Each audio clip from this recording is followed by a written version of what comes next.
Assalamualaikum warahmatullahi wabarakatuh. Masih bersama Tegal Serut, penelusuran makam Mbah Nyai Kopek. Makam Mbah Nyai Kopek ini pintu masuknya. Ini makamnya. Ini Mbah Nyai Kopek. Nah, itu makamnya, pintu masuknya dalam. Nah, itu digeser langsung masuk.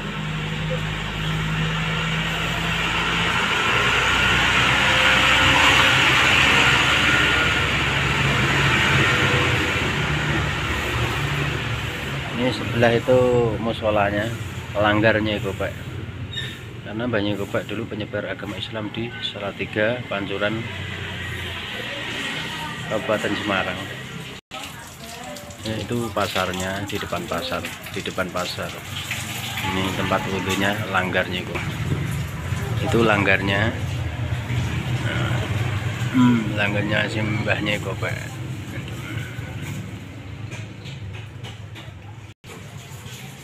Itu langgarnya Nyai Kopek. Ini makamnya ya. Oke, sekali lagi subscribe-nya yang ya. Oke. Terima kasih. Oke, sekali lagi saya mengucapkan terima kasih dari kami. Jangan lupa di subscribe ya kalau suka. Dari kami, assalamualaikum warahmatullahi wabarakatuh. Salam Tegal Serut. Oke, assalamualaikum.